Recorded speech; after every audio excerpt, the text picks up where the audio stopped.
Well, welcome everyone. We're having another Insights World Tour event. This is coming from the United Kingdom with a close friend and colleague, Dr. and Professor Peter Giannoutis. But let me first just give you a bit of a background on what we try to do. These are small capacity online events, and keeping in mind also that you know that these are going to be recorded, so they'll be disseminated widely beyond that in the standard webinar style format. But this is really about having a conversation with experts on topics of interest.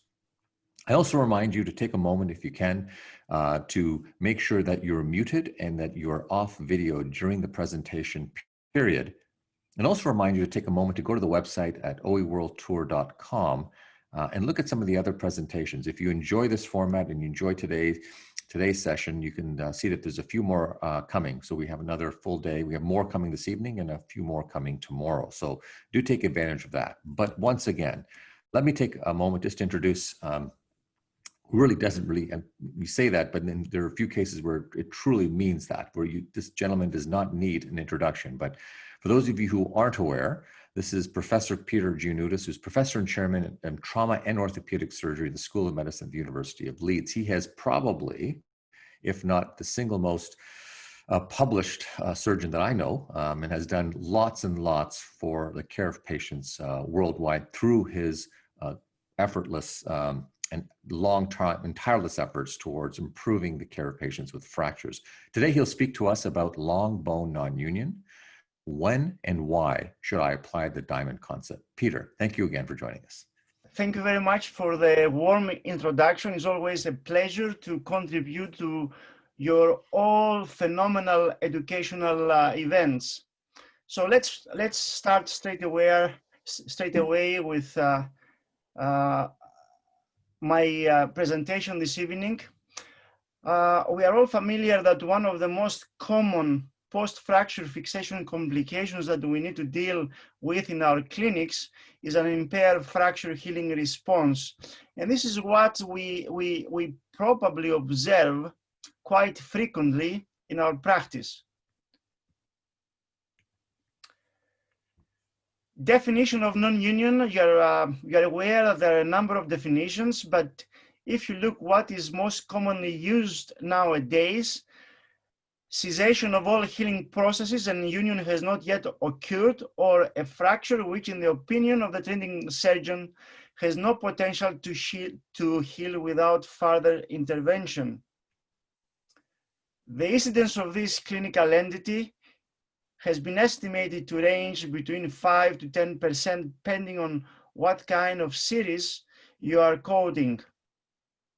Now, when we talk about this clinical problem, we need to take into consideration a number of issues, including, is there any deformity present? Is there infection? Do I have to consider a two-stage solution? Do I need to revise the fixation if it's one step procedure? Do I have a healthy soft tissue envelope? Do I need to use bone grafting in this specific case?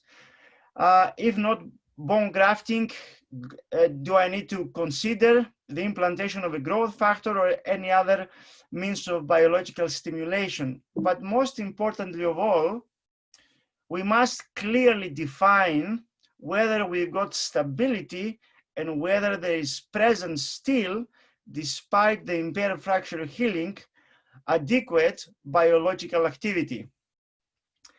Let's go now to the diamond concept and look in this specific entity from the historical perspective.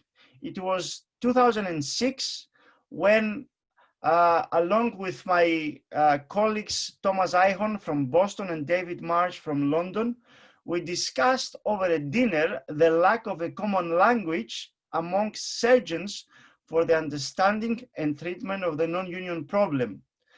So we came about this diamond conceptual framework to clearly enhance the communication process and the understanding of the problem amongst clinicians.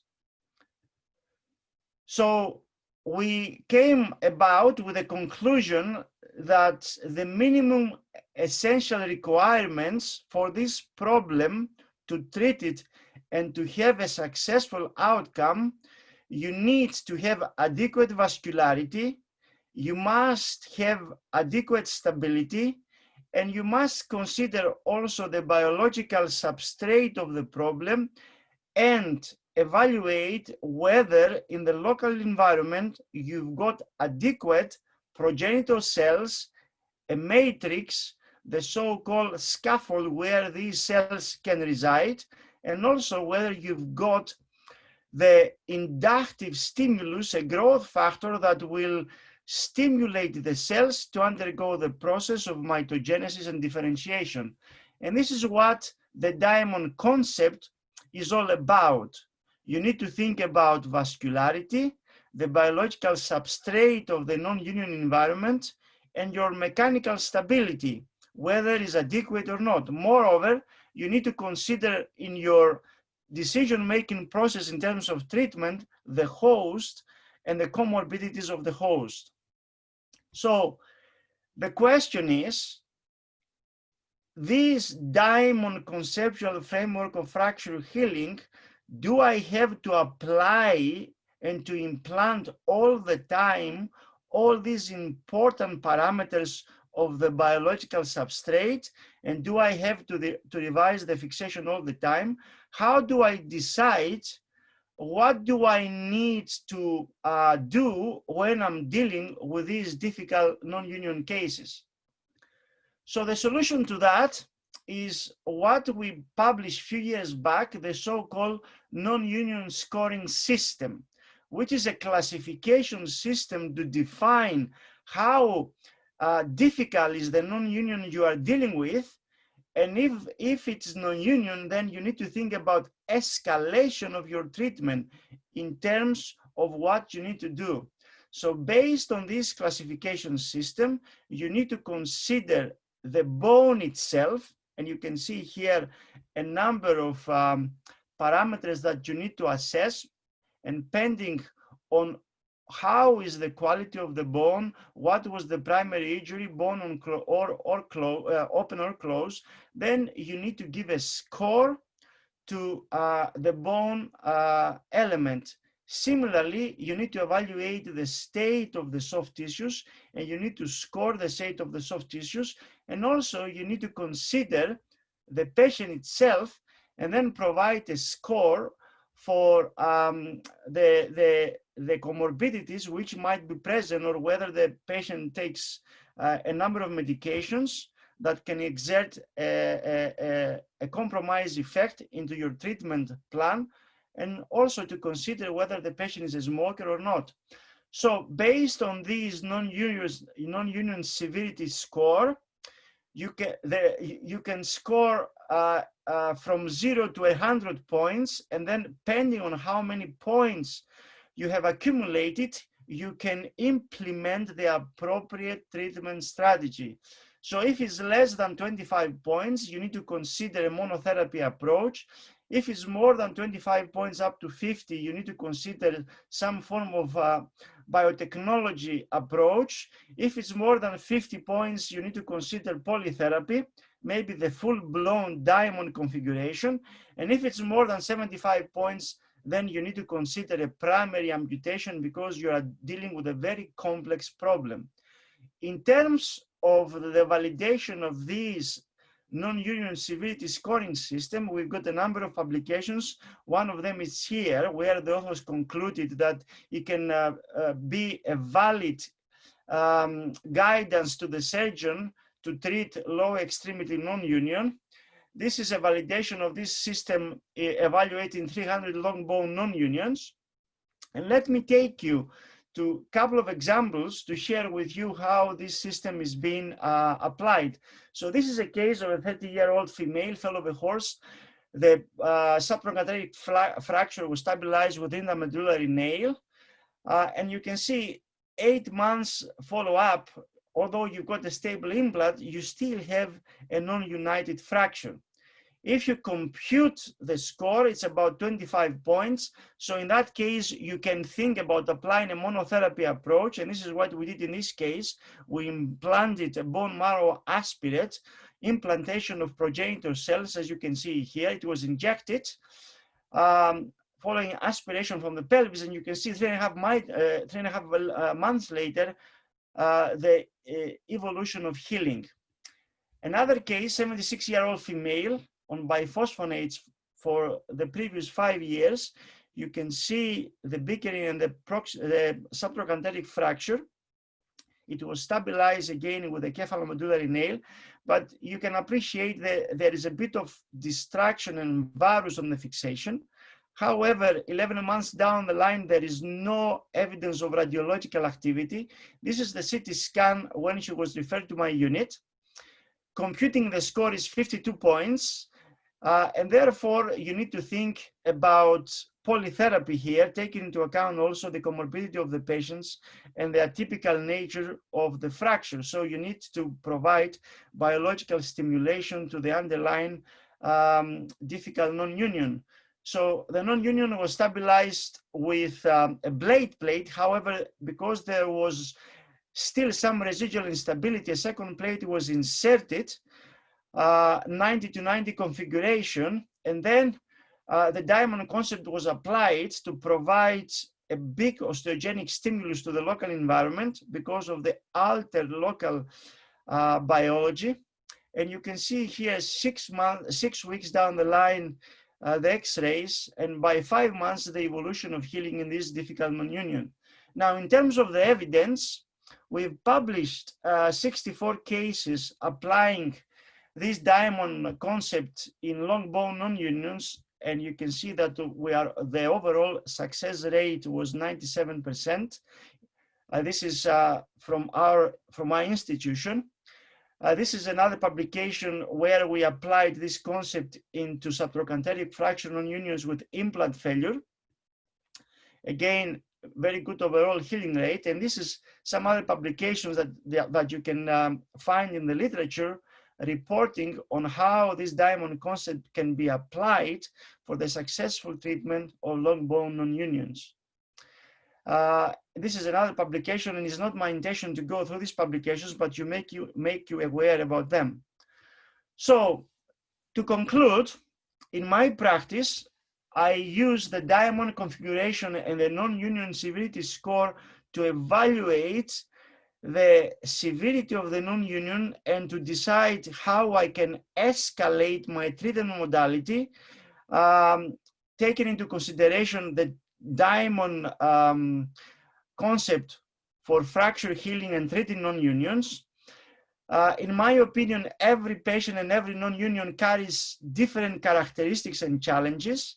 And my advice would be to be proactive with your treatment strategy to ensure that the index revision surgery will be the last one for the patient you are managing, you are treating, because I have seen patients referred to me with previous done 17 procedures. So this is the overall algorithm that I follow in my practice. But at the end of the day, the message is that you need to select the right treatment for the right patient, and ideally, you may want to consider in your practice this non-union severity score and the diamond configuration to optimize your treatment when you manage these difficult cases. Thank you very much for listening.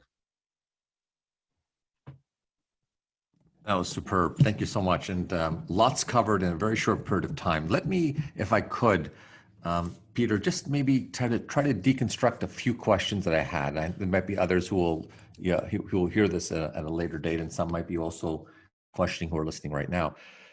When you talk about non-union, and if I go broadly to your lifelong history of managing this complex problem, when we talk about evidence and we talk about data that helps you make decisions, we often talk about the concept of clinical trials and comparison of trials, randomized trials being really important. Why do you think broadly we don't see more randomized clinical trials where there's a control group more often than not in non-union problems versus we see it lots of randomized trials in fracture care, but a relatively smaller number of them for deciding, how to treat these problems. And then once we get there, I want to have a couple other points to follow up with. But the bigger issue is how do we know, the broad quality of evidence in non-union care? And you, by many means, are sort of have contributed so much to this field. So I'm curious from your perspective, what are the challenges with doing trials specifically in non-unions? But there are a number of challenges. All these individuals, this patient cohort, unfortunately, there is so much heterogeneity. They present with different problems, even when you think you do not have infection. In 30% of the cases, you've got low-grade infection. So it is very difficult to actually have a control group and then randomize Yeah, right. treatment modality. The other thing is that a lot of them present to your unit. I mean, we've got a very big referral center in Leeds, and I've got a big practice, and a lot of them, they come with 2 previous procedures, 3 previous procedures, a previous open fracture. So it's so difficult to design a study that you will be able to capture all these parameters to make some sense. Of course, you are, the guru of designing studies more, and you've got vast experience even in these difficult clinical problems, Yeah. but you will have to recruit thousands of patients to be Yeah. able to stratify them into different groups to make some sense. Right. And so this is what happens all the time. I'm sure you're faced with this, and I get asked this question all the time. Is they'll say there'll be some therapeutic approach, let's say, to non-unions, which is a complex and very difficult problem in and of itself. And then the people who aren't in the field or who are looking at guidelines would look at that and say, oh, we want to see randomized trials, or a company or a agency or a regulatory agency says, we want to see a randomized trial before we approve or before we let you have widespread use of a particular biologic. And then to your point, it's the control, I think, that is the hardest part. And so for those, obviously who are listening in who have a pretty good idea what non-union is, but by definition, Peter, one would argue that a non-union, once you've defined it, truly defined it, and that gets to how you define it, is not something that will heal without some sort of intervention. So then in that situation, you could say, well, if we define a non-union, if we do something at that point and we get some progress, then it must be related to the fact that we did something. That doesn't seem to work with a lot of regulatory agencies. And I'm curious if, when I know you've been involved probably in lots of areas, especially when you talk about the diamond concept and you start talking into biologics. Biologics are held to that standard. And I'm wondering what your experience has been with various attempts at groups trying to bring a novel biologic, let's say, to the treatment of non-union, and how they've fared. Because I get the impression that they're very difficult, and we don't see trials for that reason. It is very difficult. And the other thing is, we all know that the most of the definitions of non-union, they've got this parameter of timing, 6 months, 9 months. Yes. Which is another problem to address. And if you look into my practice nowadays, and we've done a lot of work to try to predict early non-union, because I think it's unfair to these patients to wait for 6 months, 9 months, and then declare, oh, I've got a non-union now, I need to intervene now, because Yes. you've lost 9 months. And we all know that these patients, if they stay off work for about 1.5 years to 2 years, they never go back. So it's a bigger problem from what we think. And this is why we have tried hard to develop an algorithm in my unit to predict early non-union within 6 weeks. We had developed an app, obviously is not something to discuss today, but maybe we can do another for sure. How we can predict it and what kind of scoring systems are out there, and whether there is some agreement, whether by 3 months, if we've got something that points out is not going to unite, we should all intervene early and break this Oh, way cycle. better. I mean, so to your point, Peter, so there seems to be three ways in which you can look at ways in which you can manage patients. I would say there is therapeutic approaches to managing a fresh fracture.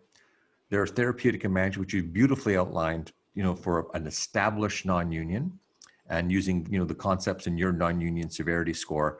And then you bring up this concept, which I think is probably the future in many ways, is the fracture at risk, they say. The fracture at risk would be, as you've described it, as, identifying early enough that you can still not have the patient go through, months and months and months of disability before you make a decision. And I wonder if you could briefly just tell us, so what would be some of the features that would put a fracture at risk? Something that would give you insight to say, okay, this patient is likely going to get into trouble. And you would know as early as you said at 12 weeks, you'd know? Or do you even assess it earlier? Well,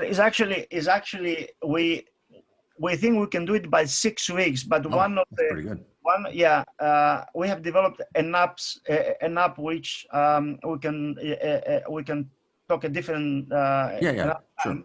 But what is Just the general issues, like what are the big issues? So what we did is we reviewed all the parameters that have been associated with the development of non-union based on the level of evidence. And we published this, and we identified 21 factors that can contribute to non-union. Okay. And then we worked a logistic regression analysis model, and out of all these 21 factors, 10 factors, which is easy to remember, the fingers of your hands, if you put them together, you've got a specificity and sensitivity of about 87%, which is quite good. That's very good, yeah.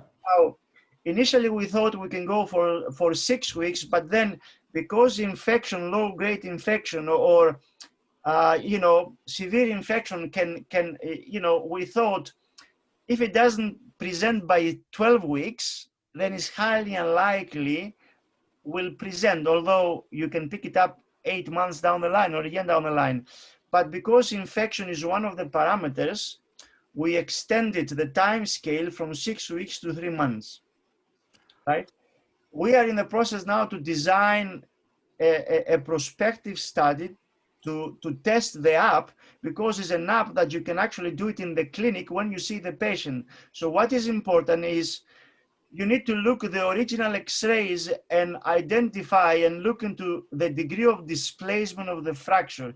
If it's more than 75%, that's an indication of internal degloving. Okay. So that's one of the factors per se. Of course, the second factor is if it was a previous open fracture. The third one is if the fracture is in the distal tibia or distal femur. If you look into the literature, these are the two anatomical sites with the worst blood supply. And if you look into them, the vast majority of non-unions are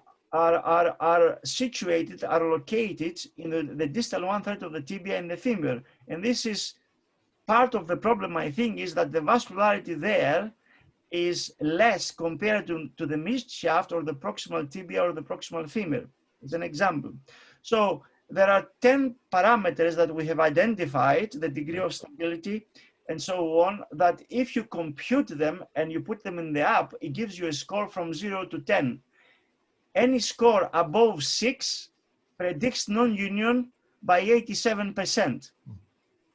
Yeah, that's really good. I mean, and then I think that then can become a real, if that is validated, Peter, that becomes more likely an ability for us to then to look at research in that area, which is randomizing patients at risk to receive a treatment or not, because that becomes really the powerful tool to move forward, whether you're looking at a new biological treatment or a new innovation or a surgical technique, I think would make sense. Let me ask you this, and I want to make sure if there's anyone else here, I know there's a few people here who might have questions, but if you do, please just let me know or unmute and ask. But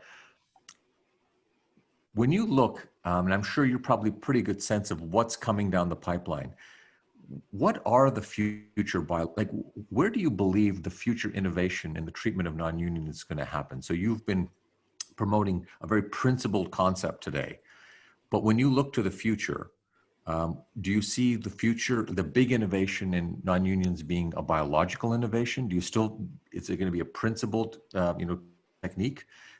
What do you, what's happening, I guess, if you were to predict the future? Well, first of all, um, you need to do good surgery because our system, our biological system, has the capacity and through the evolution process, healing of fractures is one of the major kind of repair mechanisms that we've got. And we all know that bone is a unique tissue like liver that heals without scar formation. So our system has been primed to heal fractures. Now, of course, we've got genetic predisposition. Of course, we've got sometimes we cannot explain why this fracture didn't go into union because we cannot identify any specific factors, call it bad surgery, call it anything else. So it will continue to happen. It's something that will always be present in our practice. Now, in terms of the treatment, I can tell you, as long as you've got the mechanics right and you cannot pinpoint to any specific mechanical component that is not addressed well, for instance, varus, or you didn't leave any residual gap, where if you've got only one distal locking screw and you've got a very wide canal, so you've got a bit of toggling or whatever. Now, biologics will always be there to give that extra stimulus because we know there is always a race between the mechanical failure and the biological stimulation which is present before it shuts down. Because we all know that even the hypertrophic non-unions that you've got good blood supply, after a year, they become atrophic. There is so much sclerosis around the fracture edges, and that's why you need to go in, remove the edge, revascularize, bring vascularity to the previous hypertrophic non-union. And sometimes I graft them as well because I want to accelerate the healing process. So biologics, I think, will always be there as a means of osteogenic stimulation. Now, if you want to go to biologics, I can give some ideas what we are doing currently in my institution. For instance, we have developed a specific, give you a bit of a flavor of a material like a glue, which you can inject it into the gaps, and that can stimulate an osteogenic response. You can always inject progenitor cells. You can isolate a specific fragment, cell sorting, that you can inject. Currently, we are doing a study in my institution where we do a cocktail between PRP and cells, and we inject it at fractures at risk. So we are very close to complete this study, and I will have more to say, hopefully, at the OTA, not this year, next year, or in the academy. So there are a different, my approach is to have a combinatory approach to manipulate what we've got around so that we can optimize the biological stimulation at the non-union site. That's very good. I'm going to ask Dr. Desai maybe if he doesn't want to unmute and just maybe state the question you had. You'd posted something, but maybe you can just kind of state it for Dr. Giannoutis. So Matt, so there are some vulnerable fractures, like you say, a comminuted subtrochanteric or a distal femur fractures. And we can almost predict in some of these fractures, like what Dr. Giannoutis is saying, that we could probably predict these fractures are going to have a non-union from certain laid down criteria. So one way of advancing that would be recommendations for treatment for these kind of fractures in the form of sometimes you'll end up using a nail and a plate combination. Example is in my mind. So would something like that come out of research? Because a lot of the times,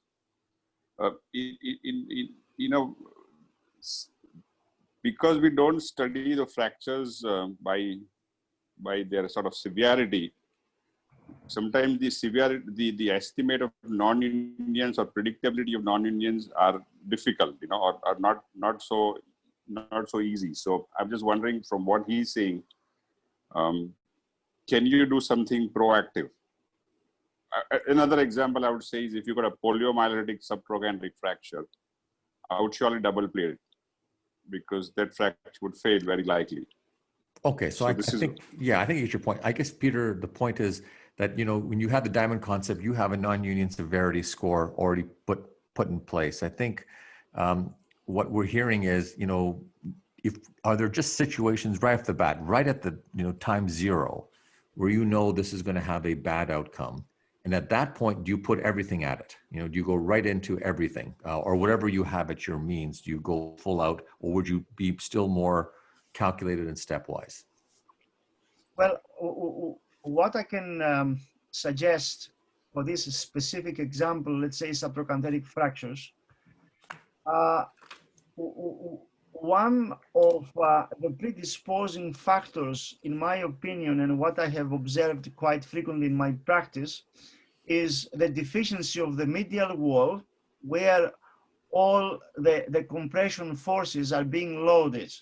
And when usually a lot of them present with comminution, and even if you fix them, there is no continuity of the medial wall. You have lost the lesser trochanter, you have lost that kind of continuity, and it doesn't matter how well you will fix it, the risk of failure and metal work failure is quite high. Whenever during surgery in the acute phase, I'm not happy with the medial wall continuity, I always graft them primarily, and I have never regretted that I'm doing that. So I think this is, as an example of what we can do at time zero, because 3 months later, the patient presents with a broken nail and varus deformity, and still there is no medial wall continuity. Very good. Excellent. So the recommendations are still not strong, even with, like, if you say with the established trauma system, like if you say AO or the OTA, for these particular fractures, we still don't have guidelines, So I think this is something that could be proactive in the phase of prevention, rather than getting to the problem.